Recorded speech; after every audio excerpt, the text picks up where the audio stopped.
जय श्री राधे। आज मैं आपको राधाष्टमी से जुड़ी संपूर्ण जानकारियों को दूंगा। राधाष्टमी कब मनाई जाएगी, उसको किस प्रकार किस विधि से मनाया जाए, राधाष्टमी की व्रत की क्या कथा है, उद्यापन किस प्रकार किया जाएगा और हमारे किशोरी जी को क्या क्या वस्तु प्रिय हैं, जिन वस्तु अगर हम उनको भोग देंगे, उनका भोग लगाएंगे, उनको उपहार स्वरूप में देंगे तो किशोरी जी की कृपा हमें कैसी प्राप्त होगी। तो इन सब बातों को जानने के लिए वीडियो को अंतिम तक जरूर देखिए। आइए शुरुआत करते हैं सबसे पहले कि राधाष्टमी कब मनाई जाएगी।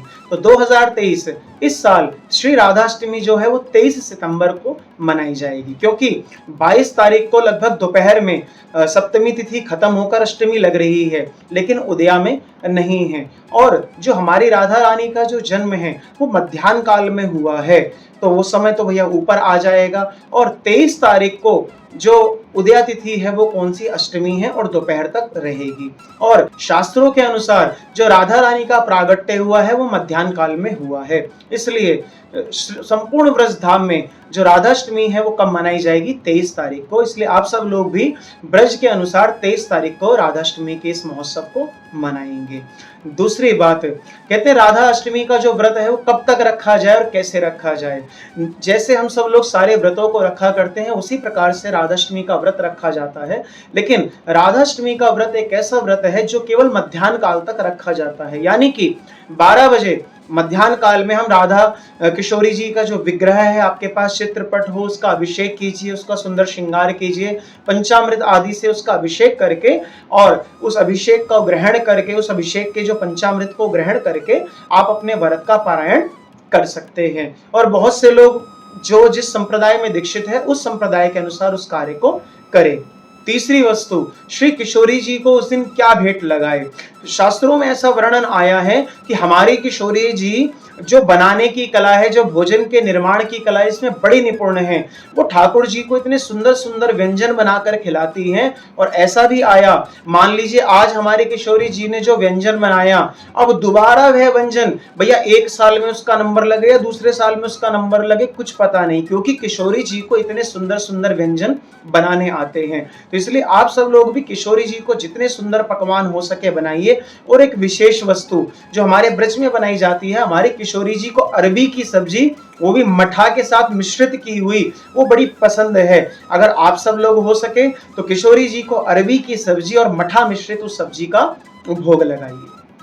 चौथी बात, हमारी किशोरी जी को उस दिन क्या भेंट दी जाए। भैया जब किसी का प्रागट्य होता है, जन्म होता है, तो हम सब लोग जाकर कुछ ना कुछ भेंट दिया करते हैं ना। तो किशोरी जी को भैया क्या भेंट दी जाए।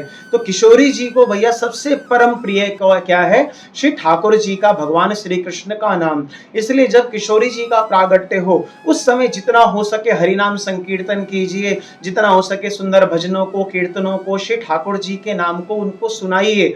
उसी नाम से किशोरी जी हमारे ऊपर इतनी प्रसन्न हो जाएंगी। और कहते हैं विशेष रूप से श्री किशोरी जी को एक बांसुरी गिफ्ट कीजिए, उनको उपहार स्वरूप दीजिए, क्योंकि जितना प्रेम वो हमारे श्री कृष्ण ठाकुर जी से करते हैं उतना ही प्रेम उनको वंशी से भी करती हैं। इसलिए हो सके तो वंशी को आप सभी लोग उनको अवश्य भेंट करें। कई लोगों के सवाल आते हैं, हमारे घर में तो लड्डू गोपाल जी है, हम राधाष्टमी कैसी बनाएं। तो बहुत से लोग क्या करते हैं, हमारे सुंदर लाल जी का, लड्डू गोपाल का श्रृंगार किशोरी जी की तरह करके और राधाष्टमी के उस उत्सव को मनाते हैं। या बहुत से लोग चाहते हो कि हम अपने घर में भैया राधा जी को जो विग्रह है, जैसे लड्डू गोपाल जी का विग्रह आता है वैसा ही राधा रानी का विग्रह कब लेकर आए। तो भैया राधाष्टमी की जो तिथि है वो बहुत ही बढ़िया है। उस तिथि को आप लड्डू गोपाल के साथ साथ किशोरी जी को भी लाकर विराजमान करके उस उत्सव महोत्सव को मना सकते हैं। आइए अब हम सब लोग श्री राधा रानी की जो व्रत की कथा है उसको श्रवण करते हैं। कहते हैं ये बात पद्म पुराण में आई है, किस प्रकार राधाष्टमी का व्रत सर्वप्रथम किया गया। एक लीलावती नाम की स्त्री थी जो देखने में बहुत ही सुंदर थी। और कई बार होता है जो सुंदरता होती है वो हमसे अलग कई प्रकार के कुकृत्य करवा देती है। तो लीलावती ने भी अपने उस रूप सौंदर्य का फायदा उठाया और नगर में रहने वाले कई पुरुषों के साथ वह संलग्न हुई, जिससे उसके जीवन में अनेक पाप बने। लेकिन भैया पाप करते करते भी एक समय ऐसा आ जाता है जब व्यक्ति के चित्त में शांति सोचता है कि शांति आ जाए, वो भी भगवान से जुड़े, धर्म कर्म करे।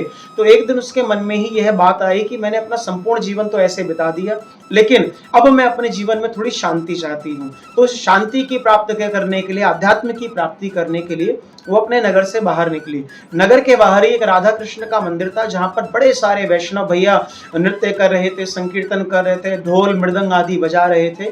वो वहां पर पहुंची और उन्होंने पूछा, यहाँ पर क्या हो रहा है, मुझे भी इस बारे में बताओ। तो वहां पर सब वैष्णवों ने कहा, आज राधाष्टमी है, तो हम सब लोग सुंदर किशोरी जी को प्रसन्न करने के लिए यहाँ पर ये उत्सव कर रहे हैं। आप भी चाहो तो इस उत्सव को कर सकती हो। अब भैया सुबह से घर से निकली थी, उसने कुछ खाया पिया तो था नहीं। मध्याह्न काल के 12 बजे का समय आने वाला था। सुंदर उसने भी राधा श्री किशोरी जी का अभिषेक को देखा और समस्त वैष्णवों के साथ सुंदर उत्सव किया, और उसका जो व्रत था वो 12 बजे तक का जो था वह संपूर्ण हो गया।